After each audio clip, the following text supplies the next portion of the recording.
और वहां की जो रज है उसको मस्तक पर चढ़ा लेने पर 84 लाख योनियों से मुक्ति मिल जाती है। 84 लाख योनियों से।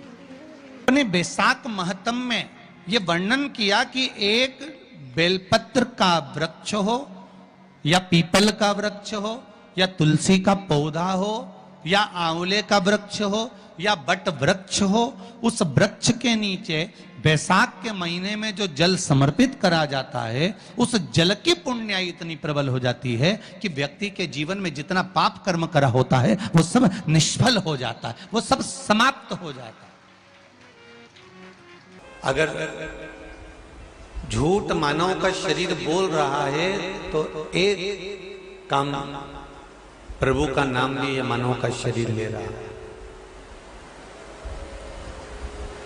ये शरीर अगर बेकार कर्म में डूबा भी हुआ है तो अच्छा कर्म भी ये मानव का शरीर करता है।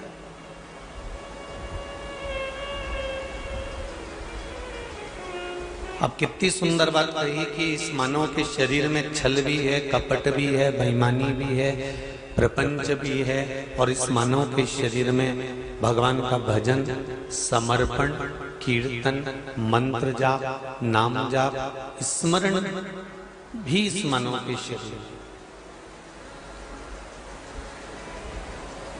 अच्छे और बुरे, ये दो तरह के लोगों से ये सृष्टि बनी हुई है। अगर राक्षस नहीं होते तो भगवान भी नहीं होते, असुर नहीं होते तो देवता भी नहीं होते, पापी नहीं होते तो पुण्य करने वाले भी नहीं होते, असत्य बोलने वाले नहीं होते तो सत्य बोलने वाले भी नहीं होते, बेईमानी करने वाले नहीं होते तो ईमानदार भी नहीं होते। क्योंकि इसी मानव के शरीर में सब कुछ समाया है, इसी मानव के शरीर में सब कुछ भरा हुआ है। तो ये पूर्ण सृष्टि मेरे मालिक ने, मेरे भोलेनाथ ने, संपूर्ण सृष्टि मेरे देवाधिदेव महादेव ने, ये संपूर्ण सृष्टि का जो निर्माण किया है, ये करा ही अच्छे और बुरे लोगों से मिलकर।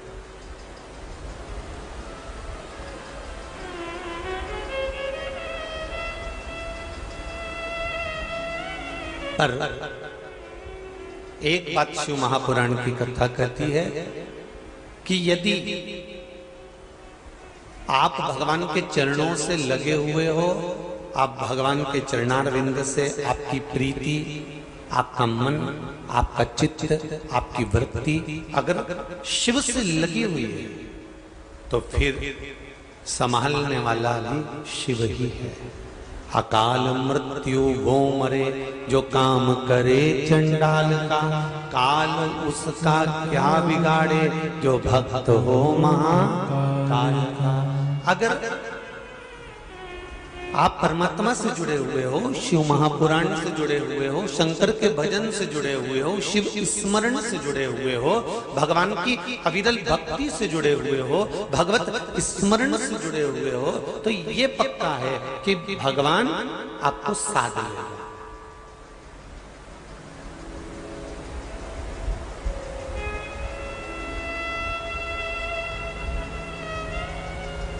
अभी रायसेन की कथा में एक बात कही थी, त्रिपुंड शिव महापुराण में, और उससे पहले शिव पंचायत शिव महापुराण में भी कहा था, अगर कोई वस्त्र आप पहन रहे हैं, वो वस्त्र अगर भगवान को चढ़ा देंगे फिर पहन लेंगे तो उस वस्त्र की कीमत अपने आप बढ़ जाएगी। आपके घर के बच्चों का विवाह है, शादी है, फंक्शन है, आपने पत्रिका ले जाकर सबसे पहले भगवान को दे दी, तो आपके यहाँ जो कार्यक्रम होगा उसकी कीमत भगवान अपने आप बढ़ा देगा कि किस तरह से उसको करना।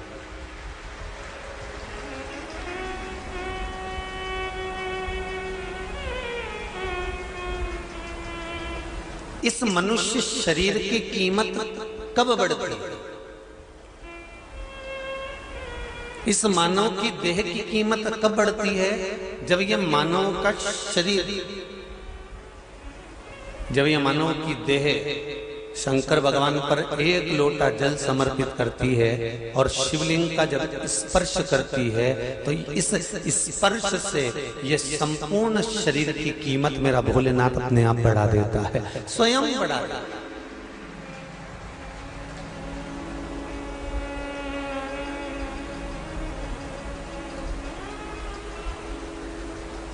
अपने बच्चों को ये मत कहो कि तुम उनके जैसे बनो।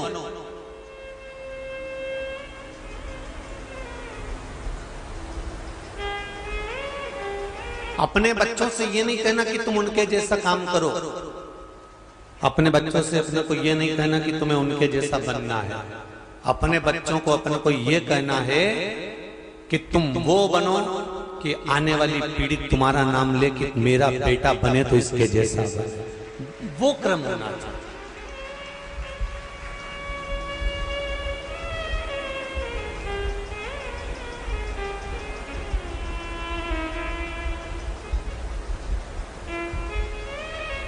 श्रवण कुमार अपने माता पिता को जब तीर्थ कराने लेकर गए तो बीच रास्ते में श्रवण कुमार जल भर रहे थे अपने माता पिता के लिए और श्री परशुराम भगवान का आगमन हो गया। और परशुराम भगवान ने जब देखा कि श्रवण कुमार जल भर रहे हैं तो इनको नहीं मालूम था कि ये श्रवण कुमार है और श्रवण कुमार को ये नहीं मालूम था कि ये परशुराम जी है।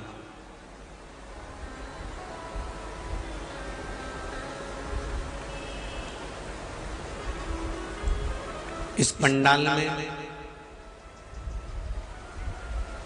इस कथा के अंतर्गत कौन क्या है, कौन कितना वीआईपी है, कौन कितना पहुंचा हुआ है, कौन कितना बलवान है, कौन कितना विवेकवान है, कौन कितना बुद्धिमान है, कौन कितना श्रेष्ठ है, ये किसी को नहीं मालूम। यहाँ तो एक चीज जानते हैं कि अगर शिव की कथा में आए हुए हो तो भगवान शंकर के सब श्रोता गण हैं, सब श्रोता गण हैं। यहाँ कौन बड़ा और कौन छोटा किसी को नहीं मालूम। श्रवण कुमार जब जल पीने के लिए गए, जल भरने के लिए गए, तब परशुराम भगवान आकर खड़े हो गए। परशुराम जी ने कहा मुझे पानी पीना है, मुझे जल दे दीजिए। तब श्रवण कुमार उनको पानी पिलाने लगे। ये समझने वाली बात है जैसे कथा के पंडाल में कौन बड़ा कौन छोटा, कौन कितना बुद्धिमान, कौन कितना विवेकवान, कौन कितना गादीवान, कौन कितना कुर्सीवान, यहाँ व्यासपीठ के सामने या शिव महापुराण के सामने या भगवान की कथा में आप कितने बलवान हैं, आपकी कितनी सत्ता है, उससे कोई मतलब नहीं। कुएं के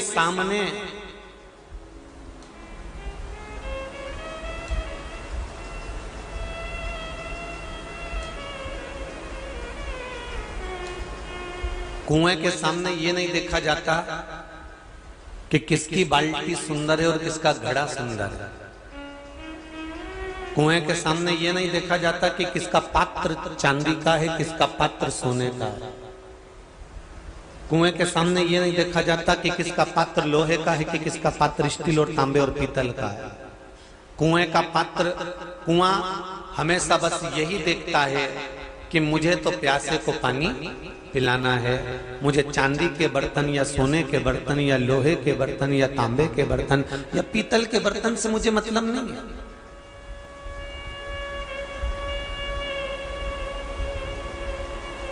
बस कुआं एक बात जरूर कहता है कि जिस पात्र में मैं पानी मेरा रखे वो पात्र बाहर से भले साफ हुआ कि नहीं हुआ, पर अंदर से पात्र साफ होना चाहिए।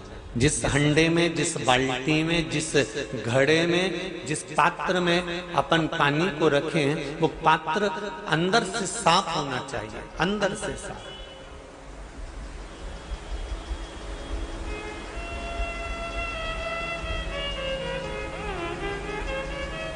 कुआं बस एक ही चीज जानता है।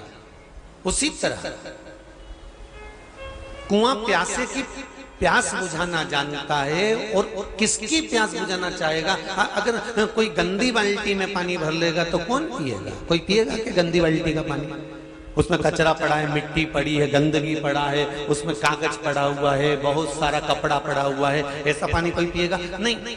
वो तो कहता है कि अंदर से पात्र साफ होना चाहिए, भले बाहर से कितना भी गंदा हो, पर भीतर से साफ होना चाहिए। उसी तरह भगवान कहते हैं कि शिव महापुराण, राम कथा, भागवत कथा, सत्संग, प्रवचन, तीर्थ, ये तो सब कुआं है और उस कुएं में सब तरह के लोग पानी पीने के लिए आते हैं और सब तरह के लोग पानी पीने आते हैं। पर उस कुएं में पात्रवान वही होता है जो अंदर से साफ होता है। उसमें कुएं का जल, उसमें शिव महापुराण का जल, उसमें राम कथा का जल, उसमें भागवत का जल सदा रखा की रखा रहता है। इसलिए शिव महापुराण की कथा कहती है कि आप बाहर से कैसे हो, आपकी सुंदरता कैसी है, आपने क्या वस्त्र धारण कर रखा है, आपने क्या पहन कर रखा है, कितना आभूषण धारण कर रखा है, ये भगवान बिल्कुल नहीं देखता। भगवान तो ये देखता है कि तेरा मन कितना साफ कर रखा है,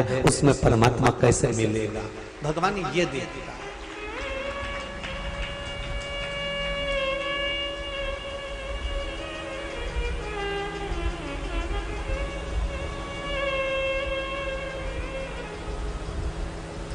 कहते हैं प्रेम से प्रभु छिलके फिका गए, कहते हैं प्रेम से प्रभु छिलके भी खा गए। शबरी के झूठे बेर भी खाते रहा करो, दर्शन के नैन बावरे दर्शन दिया करो। भक्तों के घर भी सांवरे आते रहा करो, दर्शन के नैन बावरे दर्शन दिया करो। कहते हैं प्रेम से प्रभु छिलके भी खा गए, कहते हैं प्रेम से प्रभु छिलके भी खा गए। शबरी के झूठे बेर भी खाते रहा करो, दर्शन के नैन बावरे दर्शन दिया करो। भक्तों के घर भी सांवरे आते रहा करो। भगवान से निवेदन करो कि प्रभु बस इतनी कृपा करना कि जो तुझे याद करे और निष्कपट भाव से, कोई छल नहीं, कोई प्रपंच नहीं, कोई दिखावा नहीं।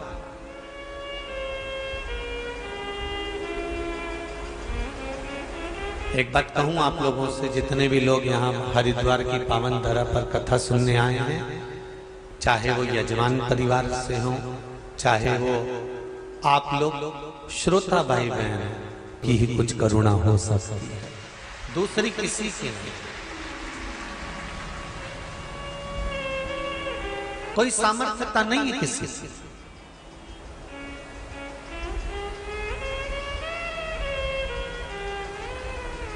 घर पे अगर तुम्हारी बहू तुमसे कह देती ना, मम्मी मेरे घर में शादी है, मेरी साड़ी में पीको और फाल तैयार करना है, जरा चलो ना मेरे साथ बाजार, तो सास कह देती शाम को चलूंगी, अभी नाम मत लेना, दोपहरी का टाइम है।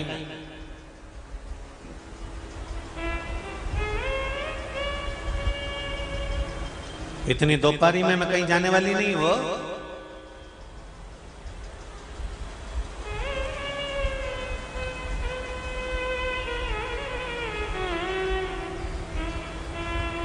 हमने दिलीप जी से पूछा, दिनेश जी दिलीप जी से, कि यहां जो गर्मी पड़ रही है, इतनी ही गर्मी हैदराबाद में पड़ती होगी। कभी लगता है कि हरिद्वार में गर्मी ज्यादा है, कभी लगता है हैदराबाद में गर्मी ज्यादा है। तो हमने कहा ये थोड़ा चलता रहता है, क्योंकि हरिद्वार भी हाथ से है और हैदराबाद भी हाथ से है, हो सकता है थोड़ा ऊपर नीचे चलता हो। पर शिव महापुराण की कथा कहते हैं,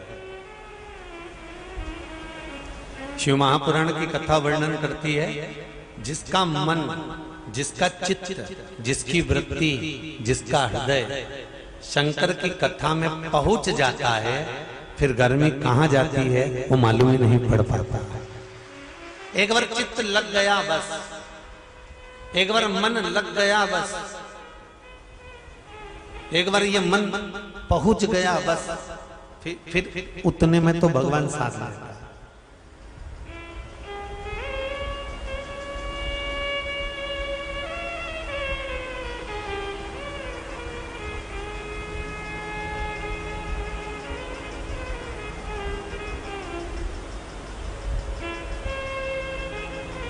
दक्ष प्रजापति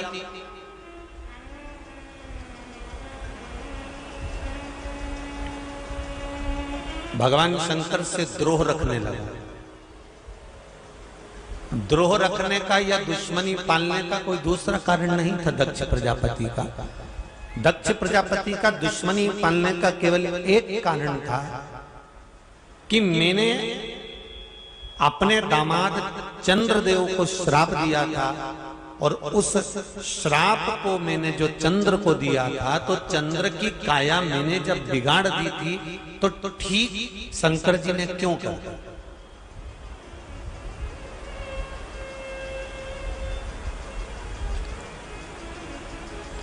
डॉक्टर का काम क्या है?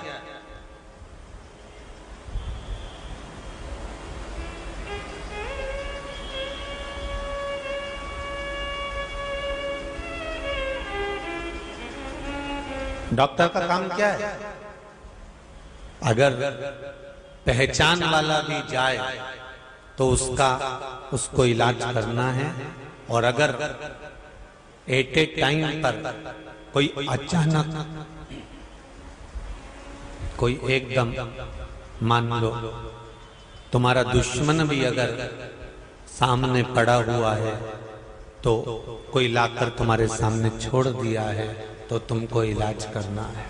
डॉक्टर का काम है ये डॉक्टर का करना है। अपना आया तो भी स्वीकार करा, पराया आया तो भी स्वीकार करा। डॉक्टर दोनों को स्वीकार करता है।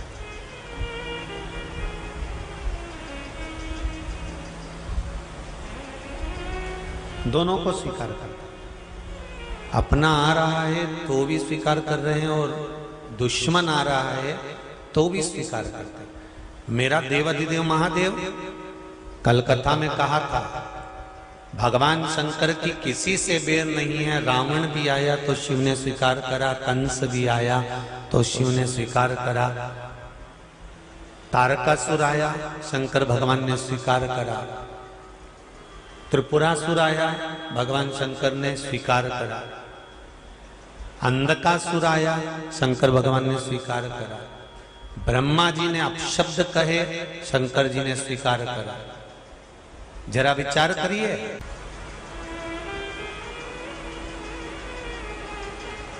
ब्रह्मा जी कह रहे हैं ये शिवलिंग, कोई शिवलिंग है? एक पत्र आया है, किसी ने लिखा है,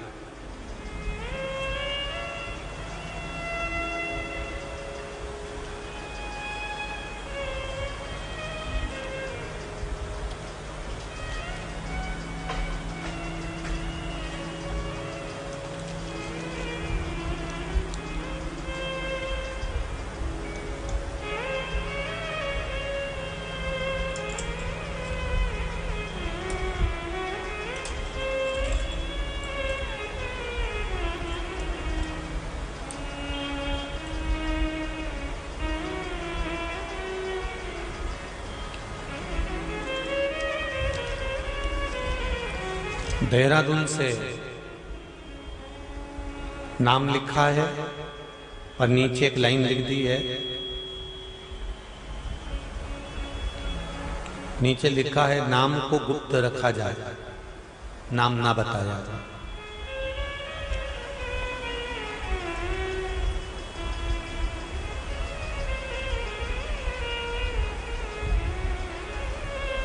गुरुजी,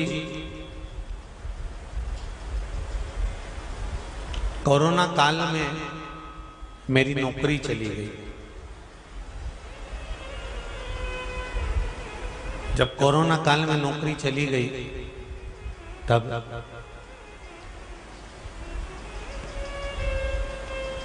शिव महापुराण की कथा में श्रवण कर रही थी, शंकर की आराधना में लग गई।